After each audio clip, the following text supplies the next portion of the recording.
Oh, hi again. Ha! I'm back. So I fixed the internet and, well, here we are. I think we're live on both streams. I think we're live on both Facebook and YouTube. Perhaps. Are we... have to wait and see because there's a delay on YouTube. Oh, there we are. Okay, good. Yes. So, hello again. Today we're going to do some idioms, some pronunciation, and some... maybe vocabulary? Well, idioms counts as vocabulary, I think. But, okay, so we're going to start with... Oh, guess what I got today? Not today, yesterday. Have a look, you're going to like this one. Just so I can see you all. So, hello, I never know how to pronounce this name. Nguyen from Vietnam, Nguyen Tan. I don't know if the N is silent or if the G is silent. I never know how to... It's very frustrating for me, so I don't know how to pronounce it. Okay, so we're going to start with an idiom which has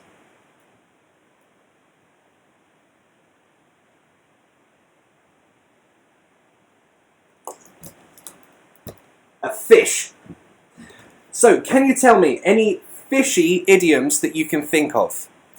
Any idioms that have fish in them? There, this will be the thumbnail. When you see it on Facebook, people will be like, hey, join the live thing. And it'll be my head with a fish. So, any idioms that you can think of with fish? Okay, I'm seeing Arda Errol has said cold fish. Okay, I'm making a note. Cold fish. Good one, that is a great one. Cold fish smells fishy, that's a great one. When something smells fishy, if you've seen the food idioms video, you know smells fishy means, something bad is happening. Means you're very suspicious of the situation. Yes, smells fishy, great one. So we've got, and Facebook, look, it's the right way. Whoops, it's the right way. Yeah, cold fish smells fishy. Ooh, catfish, fish out of water.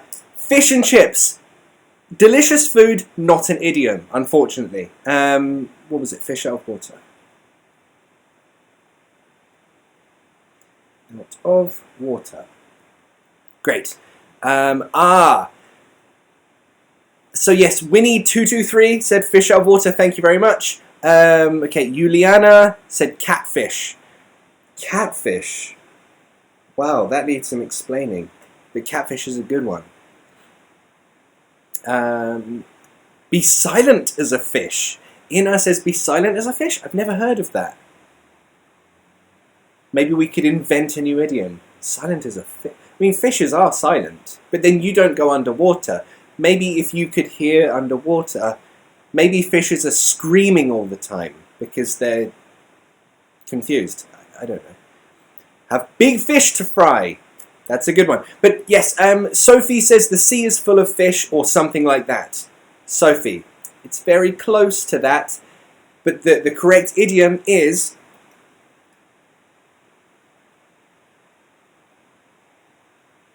I'm writing it. I'm not just ignoring you.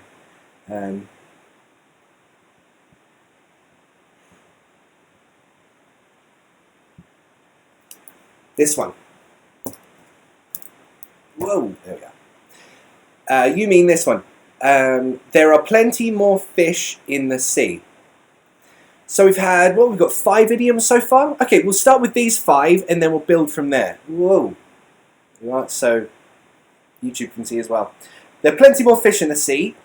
Cold fish, smells fishy, fish out of water, and lastly, catfish. Yes, catfish is kind of a new one. That's kind of not been around for very long. There's an MTV show called Catfish. If you've ever seen it, it is fascinating. You should watch Catfish. But also, catfish, let's begin with that because it's kind of interesting. So, let's imagine you meet someone on the internet. You fall in love. And that person says, you know, I love you and I want to see you, but I don't have any money. maybe you could send me some money because we love each other. This is a very, I don't want to use the word popular, but it is a very common type of scam when people try to steal your money. When someone lies about their identity online, they are catfishing you. To catfish, it's a verb. Or you can say the person is a catfish. So, catfish, it's not a good thing. If someone is lying to you about their identity online, they're a catfish. Let's have a look at some comments. Please assassinate a fish. Why would you assassinate a fish? I mean, fish, they're cute. Masterlet, what's wrong with you? Arda says, the same thing I guess with a cat. I smell a cat. Does it exist? It's like smells fishy. Arda, it smells like a cat? No, that's not the same as it smells fishy. It's quite different. Francesco D'Amico on Facebook. Hi from Milan. Hello. Hello in Milan. Hope you're well and eating some lovely Italian food. And Milan, what's that? Fashion capital? I hope you're wearing some nice clothes. Kevin, how are you today? I'm well. How are you? Smell of fish. You can smell of fish, but that's not an idiom. Reza Ahmed says jellyfish. It's a type of animal, but it's not an idiom. Oh, Lorenzo has just told me silent as a fish is an Italian idiom. I didn't know that. That's new to me. Let's go to... Whoa, there we are. Smells fishy. When something smells fishy, it means you don't trust the situation. So, for example, if someone is saying to you, oh, maybe if you send me some money, like in those emails that we all get, if you send me some money, I will send you even more money because I'm really rich and I'm a prince somewhere. When you don't trust that email, you will say, I don't trust this email. It smells fishy. And if it smells fishy, of course, don't send any money because that's stupid. Just don't. Now, someone has said, look fishy. Can you say it looks fishy? Yes, you can. You can use 3 senses here. Where am I? I can't point. It smells fishy. That's any situation. I'm suspicious of it. I don't trust it. It smells fishy. Or, looks fishy. When you can see the thing, so an email, that would be it looks fishy. Or, it seems fishy. It seems fishy.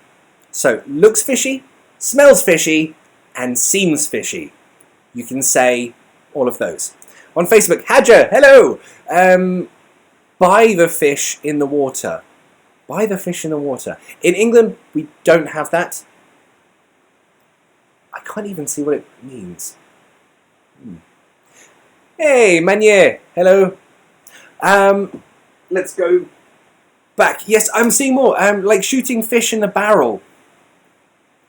Yes, that is one, but we'll do these 5 and then we'll do some more. Let's do... yes, a good one. A fish out of water. Fish out of water. A fish out of water is someone who is new to a situation. For example, you move to a new country.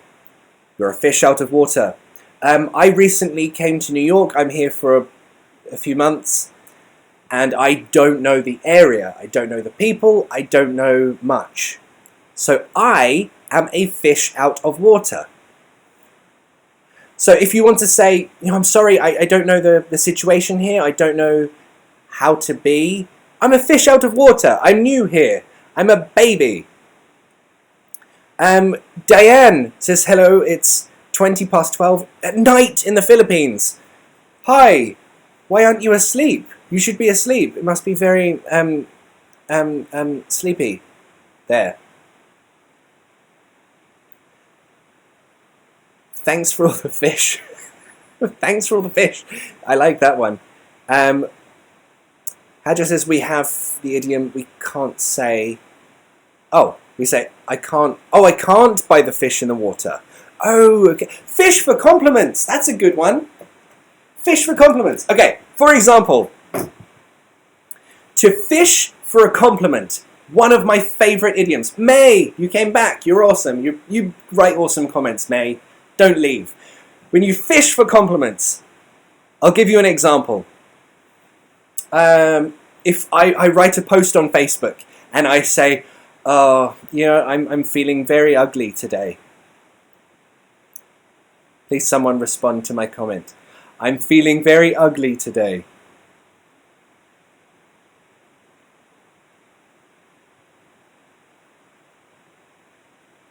Yeah.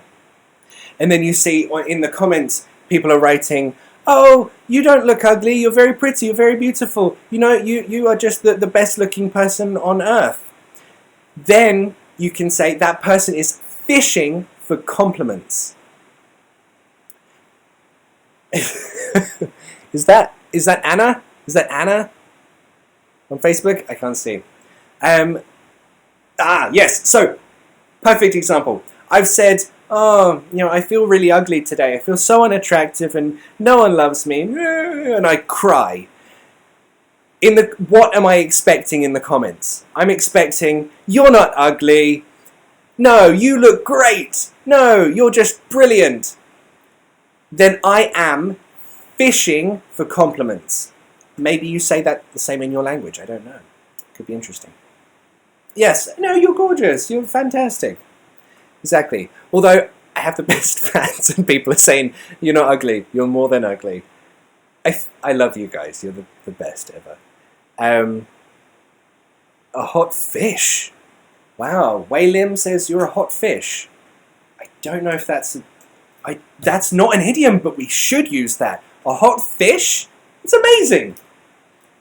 But the opposite of a hot fish, this one, you're a cold fish. And if you're a cold fish, it means basically you're the opposite of smooth with people. Maybe you're, could be socially awkward, but a cold fish means you're just very, I don't want to say unattractive because it's not that. If you're a cold fish, just means you're not very good with people. You don't know how to talk to people, you don't know how to act with people. You're a cold fish. You're at a party, you're like this. I don't want to talk to anyone. What should I say? This person said hello to me, I don't know what to say. Then you're a cold fish. Cold fish. Yes. So if you have any pronunciation questions, leave them in the comments. If you have any vocabulary questions, leave them in the comments. And someone asked last time for British culture things. So if you have any questions about British culture, we can answer. Oh, which reminds me, the Valentine's Day live stream that we did, someone asked the question, who should pay for the first date? Let's have a little debate in the comments on this one. Who do you think should pay for the first date? The guy or the girl? And I'll see what your answers are, and then I'll tell you what the British answer typically is. But I do need to remind myself, because I will forget. So we did. Plenty more fish in the sea. Still haven't done this one. When there's plenty more fish in the sea, this is good for when you have just broken up with someone. Let's say you've just ended your relationship and you feel very, very sad. When your best friend wants to make you happy again, wants to cheer you up, you'll say, don't worry, there's plenty more fish in the sea. Don't worry, there are many, many other people out there, so don't worry. She's not the only fish, or he is not the only fish. There are plenty more fish in the sea. Okay, so let's see some of your answers then. Agrian says we should both pay on the first date. Salem says the man, of course. Maya says the guy. Johnny says hi from France. Hi, Johnny. Hi in France. Bonjour. Mars all says the man. Igera says share. That's interesting. Gigi says whoever asked for the date. And Mila on Facebook says the person who invited should pay. It's interesting. It's interesting. Well, the British answer is the custom is that the guy should pay. So this is what would happen. On a first date, yes, the guy would typically pay, of course, for many reasons. Maybe on the second and third date you would share. Some people insist, some girls, for example, in my dating history, some girls have insisted, no, the next one I am paying, you're not paying, and have got very, very serious about it. So that's fine. But typically, it doesn't feel as romantic if you split the bill. It feels like two friends going for a meal. However, I don't know. For me, it's a tricky question. For me, it just feels like the guy should pay for the first date, and then once you're in a relationship, sure, pay 50-50. That seems fine. Dagmar has said, I'd say let's go Dutch. To go Dutch means to split the bill 50-50. So you could go Dutch, and I don't think your date would end badly if you suggested going Dutch. Jenny has said, hi Jenny, by the way, how does it make you feel when the girl pays?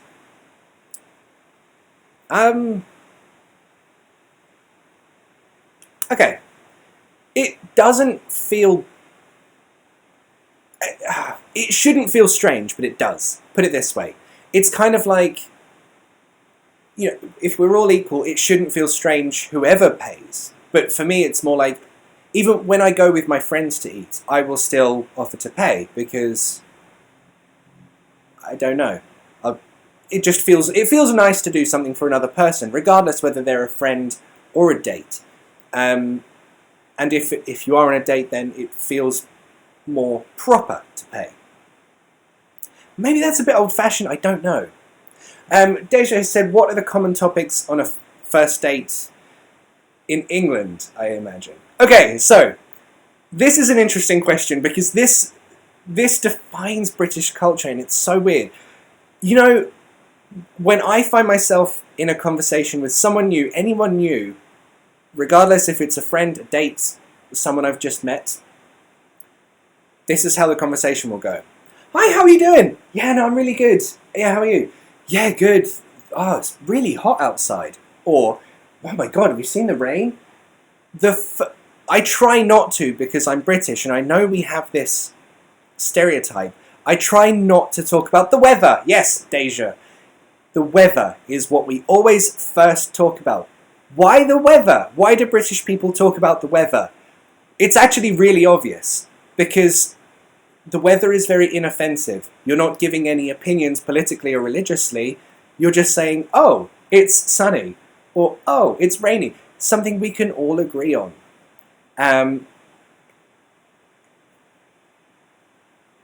Sophie is saying, what should I do to impress a British guy, being foreign? You've answered your own question. If you have an accent, you will impress any British person. A common question I get is, how can I lose my accent and have a British accent? Because I want to impress a guy or a girl.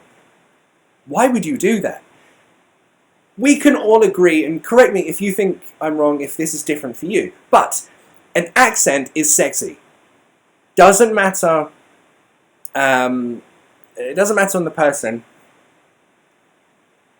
If you have an accent from a different place, then you sound really attractive. So don't try and lose your accent. That would be my advice. I think that having an accent makes you interesting. You're not from where I'm from. You must be different and interesting and cool. I want to get to know you. So don't worry about having a British accent to impress someone. That won't impress anyone. unless that person isn't British. Who knows? You have an accent, Ali, says Gigi. Yes, I do have an accent to you, but we all have accents. I don't understand. When someone says, oh, I don't have an accent. Yes, you do. Everyone has one, of course. La la la la la la la la la 567 says, why do you always do live videos when I'm going to sleep? I'm sorry. I'm trying to find a perfect time of day and perfect day to do these live lessons, but it seems there is no perfect time because there's always someone going to sleep. So, I'm sorry. Alejandro says, I love the British accent and improve every day. As does Sarah. Yeah, it's great if you can improve your accent in order to be understood. That's my only advice. Don't try to copy the accent to sound like a native if you think that's necessary for a job, for example. You don't have to sound like you're from East London to impress someone or to get a job. No, that's a myth. That's not true. The important thing is when you learn pronunciation, when you learn an accent, it's most important that you are understood, that you can speak clearly. That's much more important than sounding like you're from Liverpool or from Manchester or have a Cockney accent. So don't worry about don't worry if you don't have a native English accent. That won't help you get that job. That won't help you impress that person. It makes you interesting again. So again, for example, if I have a company and I interview you and another person, you're both the same. I have a British person here and I have you here, and you have a slight accent. And I'm thinking, this person's cool. This person has a different view on the world to this person who I know, and they're British and probably boring. So I would choose the more interesting person. Let's see, any other questions we have? We have many. We have too many. They're going too fast. How many accents are there in England, says Adriano? I don't know. Sorry. Do you celebrate Pancake Day, says Olia? Yeah. Do you know who you're asking? Of course I celebrate Pancake Day. Embarrassingly, I have a day-old pancake next to my bed. Because I've eaten pancakes for the last 3 days. Atif says, why don't you read my message, Ali? I'm reading your message, mate. It's there. I'm reading it. I've got ya. Don't worry. This is a good question. Santiago says, what kind of phrases do you use more frequently? Wow, that is a good question, and I think that needs a video. The most commonly used phrases. Okay, well let's try. So, when you first see someone, very commonly British people will say, all right. If it's a friend, it doesn't sound super formal. So when you meet someone, you say, all right. It doesn't sound super formal. What I'm saying is this word. I'll type it for you. All right. All right. But listen to how I said it. All right. Has a glottal stop. That's for friends. If it's more formal, when you meet someone, you'd say, how'd you do? How'd you do? How'd you do? When I meet someone for the first time, that's what I say. How'd you do? If it's a friend, all right. If it's someone new or someone formal that I have to speak to, then it's how'd you do? Let's see. Oh, Sophia's back saying, what if I do pretty much native British accent, but you can tell that I'm foreign? Is that sexy? Yeah, in a word, yes, it is. I am Claire says, all right, mate. Yes, you can add mate on the end of all right. All right, mate. When you pronounce the T's, then yes, it can sound wrong, but all right, mate, much better. It sounds more natural. Someone is asking, what is RP pronunciation? RP pronunciation stands for received pronunciation. This basically means the posh accent. I have a video of that. If you type in how to sound posh, or look for that video, you'll be able to find it. So RP, received pronunciation, and it's the posh accent. For example, on, what's that show? Downton Abbey. If you watch Downton Abbey, they have the RP accent. And it's very posh, it's very formal, it's like the Queen's accent, but a bit less. Let's see.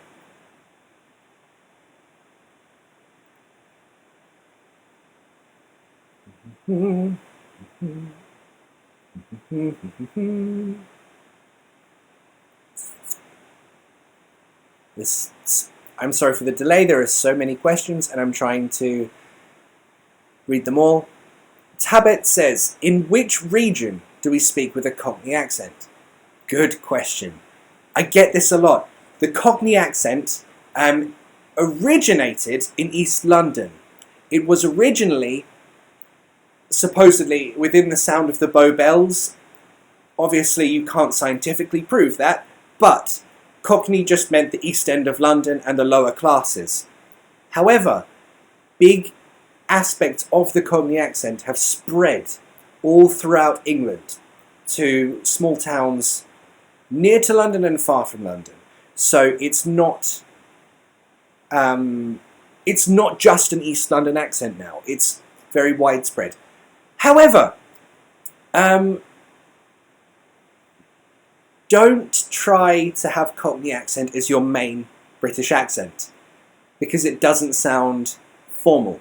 And it could sound, I don't want to say uneducated, but that's what I mean. So I'll just say, yes, it could sound uneducated and a bit stupid. So be careful with the Cockney accent. If you have to try for the RP accent. That will make you sound smart and everyone will love you. Probably. Maxim says, please tell me something about the ish suffix. Maxim, this may be my favourite suffix. You know what? I think we're going to need a whiteboard for this. Let's remove my fish. Oh, also, we did a live video a few weeks ago, and we made a story. Some of you were there for that. There was this one. Now, this, you can win the story, win the lesson. All you have to do is sign up to Patreon, patreon.com/PapaTeachMe. I'll put the link in the description. You can win this lesson. If you're signed up to our Patreon, then you have a chance of winning. The last week to sign up is this week, because next week we're going to pick the winner of the Win the Lesson competition. So, let's say, let's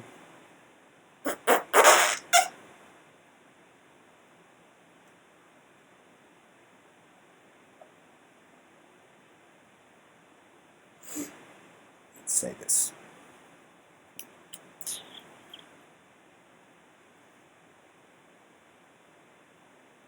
See, in the videos I draw much faster.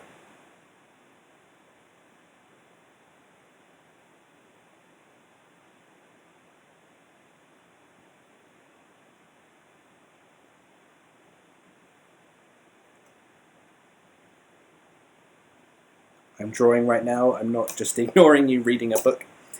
Okay.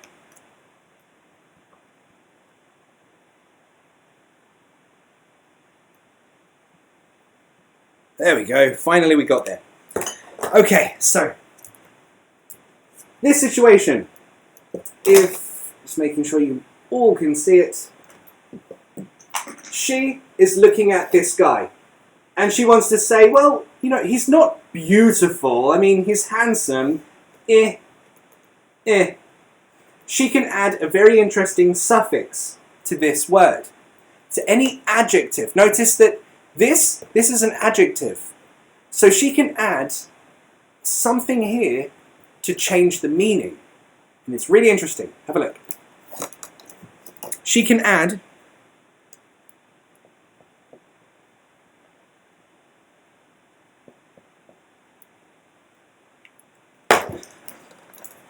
ish. She can add the suffix ish. Whoa, there we are. We're all in. Yeah, I mean, he's handsome-ish. So when you add ish, it just means more or less. Not exactly, not 100%, just more or less. It's the same for other adjectives. So remember, adjectives. Not with verbs, adjectives. So Mila has said, how about greenish? Greenish? Yes, absolutely. You look at someone's eyes, for example. Oh, perfect example. Look. What colour are my eyes?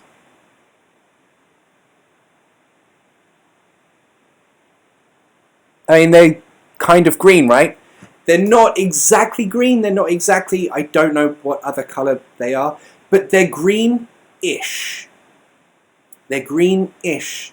Because green is an adjective. That's the important thing to remember. With an adjective, ish. It just means, well, yes, this adjective, but yeah, green-ish, good-ish. How was the movie? It was good-ish. So add ish, it's brilliant. It's my favourite suffix because it just means more or less, almost, not quite, not 100%. Elif is asking, how about esque? Now, you wrote esque as in E-S-K. That's not exactly the correct spelling.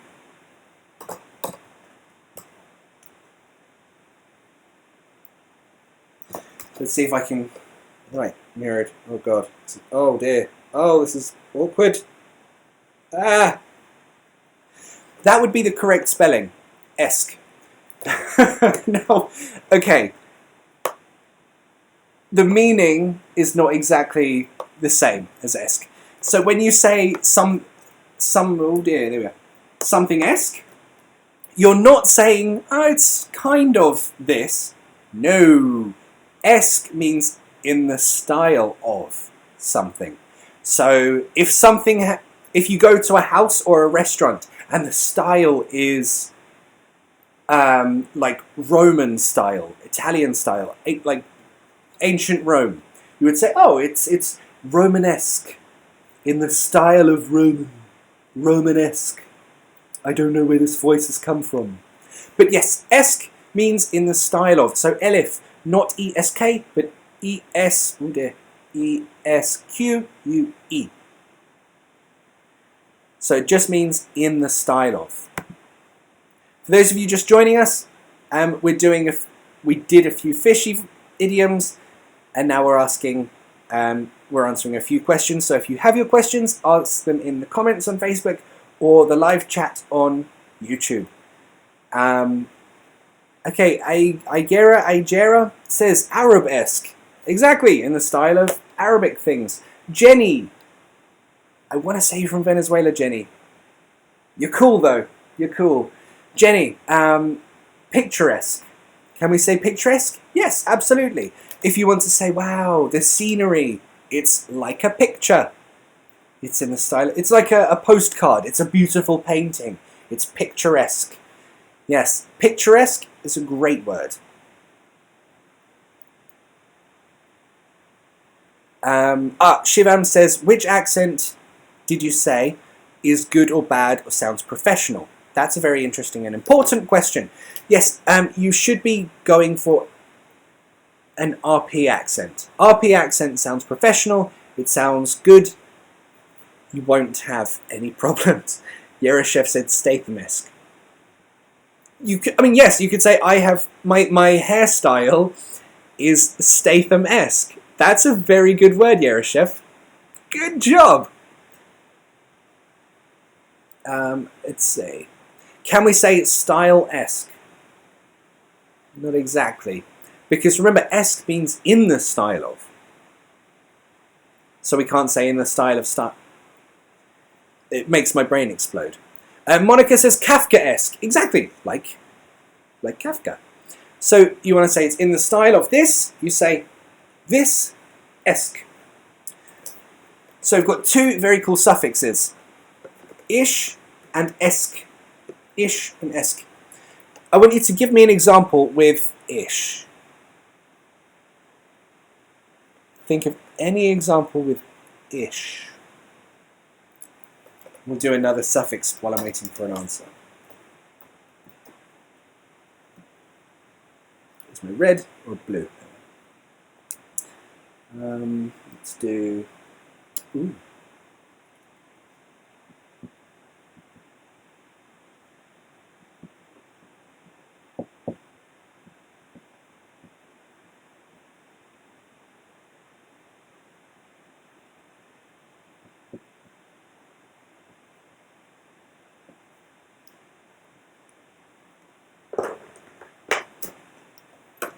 Now, similar to, whoa, there we are, this side. Similar to ish, we can use also with adjectives.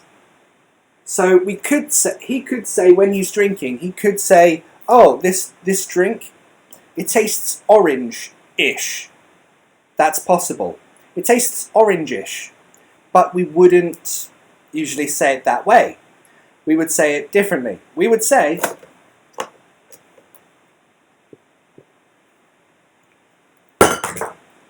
it tastes, I don't know if you can see it from there. Well, there we are. It tastes orangey. Orangey. So with some adjectives, you would put an E on the end. Orangey. Same with colours. In fact, all of the colours, you would put E on the end. So, for example, oh, your eyes, they are greeny bluey or greeny grey-y. Jenny said, I'll see you, let me have a look. I'll see you at 7:30-ish. Is that correct to say? Very good example. Yes, with times, ish is a very good word. Is a very good suffix to add. Not E for times.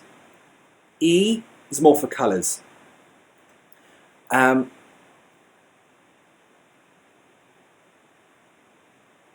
yeah, I'll answer you and then I'll go back to you. So, Jenny, yes. I'll see you at 7:30-ish. Yes, you're not sure about the time? Put ish. What time are we meeting? 7:30-ish, more or less. So if you're a bit late, it's fine. If you're a bit early, fine. Ish doesn't mean exactly. It's a bit more or a bit less. How long will you be? Just 10 minutes-ish, more or less. Let's have a look. Hungry-ish, absolutely. Alexander says, I'll do this task on Thursday-ish. Yes, you could. The grammar would be fine, but that would sound like you're being very lazy. I'll do it Thursday-ish. Grammatically, though, you're fine. That's absolutely fine. Get back to these ones. Ali, you say ish, but you don't write it. It's here. This is ish. This is how you write it. I-S-H. Ish. Let's have a look at any other questions. We'll do two more and then I must run. My sister is in town this weekend, so we're having brother-sister time. I'm going to eat pancakes. Jordan says, say my name, Jordan. Ali, please, I can't pronounce my name. Your name is Jordan. It's easy. We have the same name in English. I have a friend called Jordan. Natalia says, you are British. I am British. I'm a little bit Brit. Yes. Feverish. Having a fever. Absolutely. You said ish doesn't go for colours? No. Ish can go for colours. Ish is safe for everything. But when you add E for things, that really only use it for colours. Ish, fine. For everything is fine. But E, only really for colours. What colour is it? It's like greenish, bluish, yellowish. That's fine. Or that's greeny, bluey, yellowy. E is fine as well.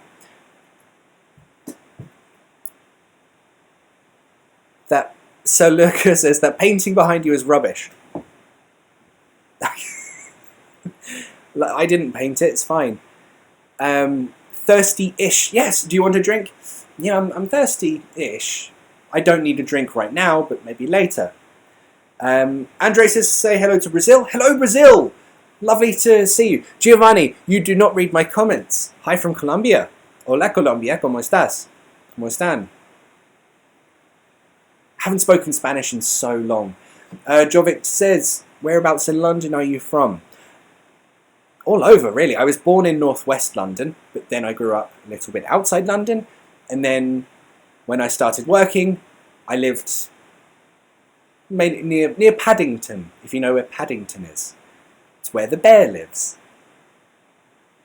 Laura D'Amico says, hello from Argentina. Hello, Argentina. Argentinians are lovely. You're great. Paul asks, is tomorrow-ish a thing? I mean, yeah, it is-ish.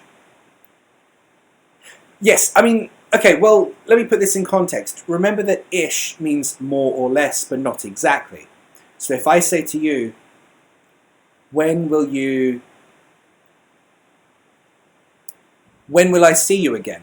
And you say, tomorrow-ish. It might not really have much logical sense. So just be careful with that.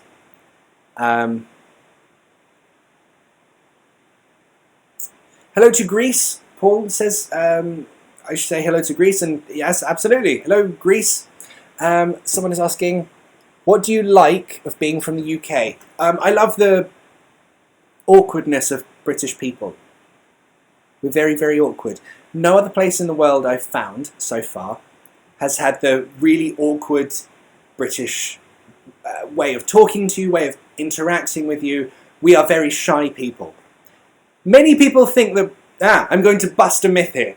Many people think that British people are very shy, but more reserved and very cold. Like, I'm British, I don't want to talk to you.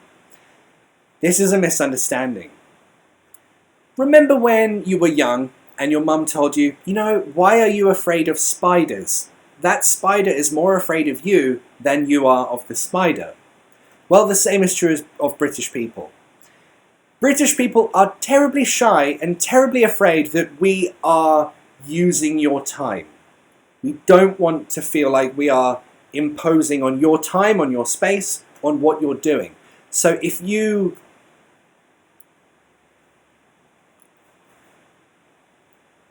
we come to talk to you, probably the first thing we'll say is, sorry, because we don't want to interrupt what you're doing, even if you're doing nothing. So British people, we seem cold, distant, and maybe angry and mean, but we're really not. Please come talk to us. I guarantee you, if you talk to a British person, we will love you forever. We're very nice once you get to know us. Or just give us beer. Then we'll talk to you for forever.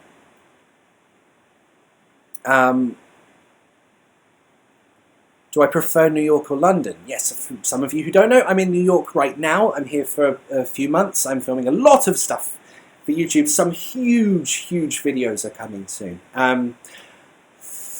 Oh dear, that's a difficult question, though. Some aspects of New York I much prefer. The variety of food and stuff is amazing. However, London is just, it's easier. I prefer the way that London works.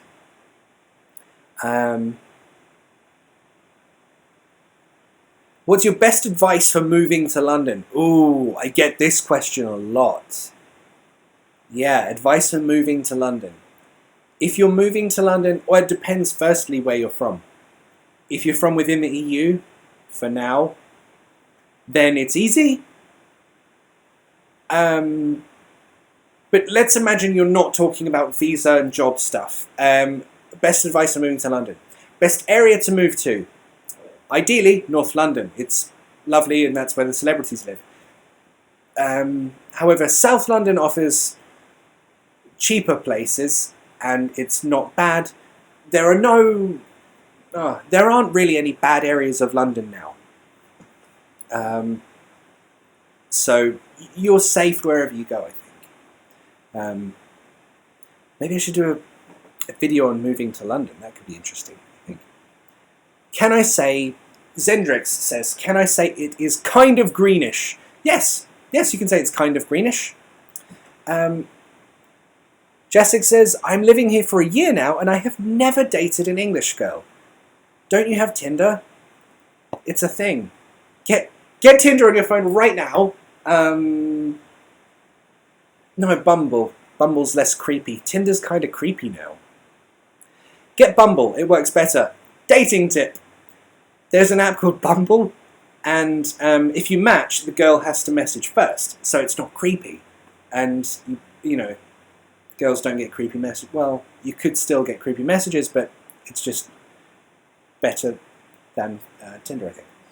Carolina says, I'm going to London soon for a holiday and to study English. Good idea. If you want to study English, I get this question a lot too.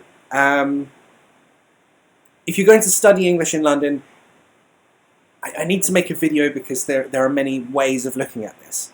Firstly, if you're going to study English,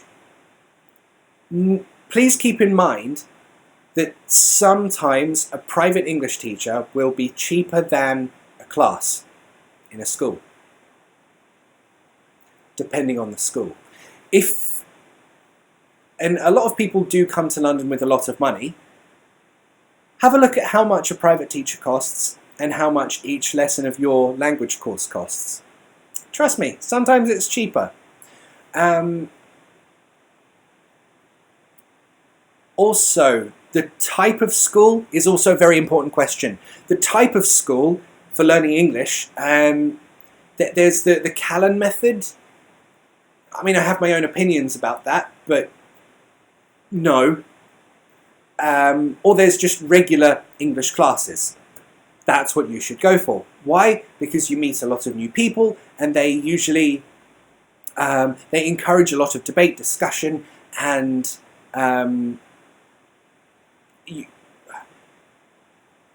in my experience, people in those classes have made better friends. They have had a much better time. And I've only heard about the Callan method being a bit bollocks and a bit, I don't know, good for a week, but then you get very bored. So if you try the Callan method, try it for a week. But don't commit to any more. Jordan says, I pay £15 an hour and the teacher is great. There you go. That's another really good point. Expensive schools, cheap schools. What's the difference? Nothing.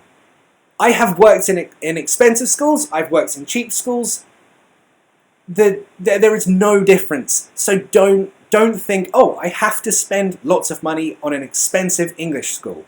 It's not true. Put it this way. English teachers want a job in an English language school. Where do they teach? An English language school. The pay, it changes, but really the quality of teaching is generally the same in all of those schools. But here's the only difference.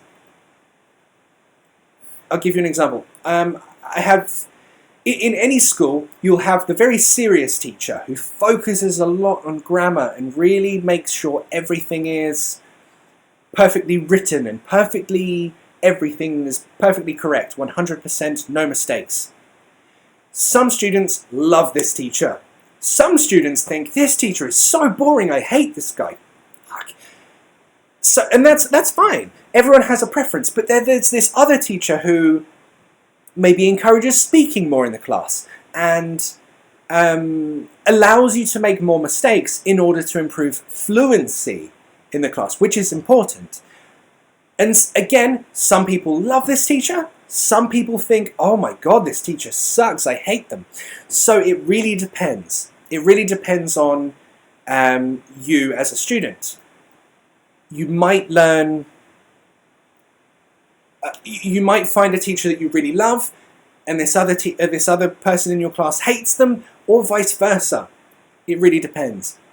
So my main point is, don't worry about paying for a really expensive English school, because 9 times out of 10, it's not worth it. Just find a teacher that's right for you. Have I ever worked at a school? Yes, I have. I've worked at a few. In London, fun fact, if you go to Piccadilly, the big lights, which are now shut off, behind those lights used to be an English school. That was the first English language school I worked at. It was called Malvern House, and it was like the best time I've ever had. It was like the best school ever. If anyone has studied at Malvern House, give me a like or a comment, because Malvern House is awesome. I don't know if it's still going. But, no, the class behind the Piccadilly sign is not there anymore, and that's very sad. And other schools as well. And again, there are expensive schools and cheap schools. It really depends on your teacher more than the school itself. Danny, you studied there. And oh look, another teacher from Malvern House just joined it. It's Francis, and everyone say hello to Francis because he's awesome. And he was a teacher in Malvern House. He's super cool. Yes. Okay, final 2 questions. Durga says, do you have any siblings? Yes, I have an older sister. She came to New York this weekend, so after this I'm going to hang out with her. Last question. Let's have a look. Ruan says, when can I use shall and when can I use will? Hi, Francis. Yeah, shall and will. This is a very good point. Many people use this wrong. Put it this way. The easy way to remember, shall is inclusive. Will is not. So, for example, you all know the expression, shall we go? Shall we go? That's including me and you, okay? But there's another way of using shall, and that's for an offer to do something. For example, it's really hot in here. I open the window. Will or shall? Will I open the window or shall I open the window? What do you think? Answers in the comments. Victor! Victor went to Malvern House as well. That's so cool. Nika, you got it. You should say shall. Yes, absolutely. If I offer to do something, I'll use shall. It's very hot in here. Shall I open the window? Jovic, you got it right as well. Oh, lots of people got it right. Toffee, William Shakespeare. It must be shall, darling. Very Shakespearean of you. Florencia, Mel, Swift, Way, Aladdin, Igera, Senpai, you all got shall. Well done. Very, very good. Yes, if you offer to do something, use shall, not will. Example, it's very hot in here. Will I open the window? That's not an offer. Will I open the window? You're asking the person if they know your future. Shall I open the window? It's offering to open the window. Shall is formal. Basically, yes, but just remember it's for offers or inclusive invitations. Shall we go? Shall we stop? Shall I open the window? Shall I get you a drink? Are you thirsty? Are you thirsty-ish? Shall I get you a drink?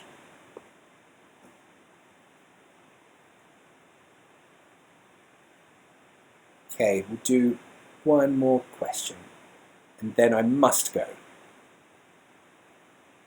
Who shall I answer?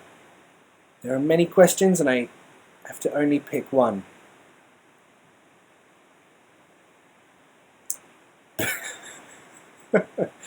Oh, I just like this question, Sophie. Sophie, you've had some good questions. May, what has happened with your questions? You you asked some good things, but Sophie has answered the fun ones today. The best tip for killing awkward silences in a conversation. Yes, you're on a date, you're with your friend, and you don't have anything more to talk about. What can you do? If you've seen Pulp Fiction, you know that this is an uncomfortable, awkward silence. And you're both sitting at each other looking like,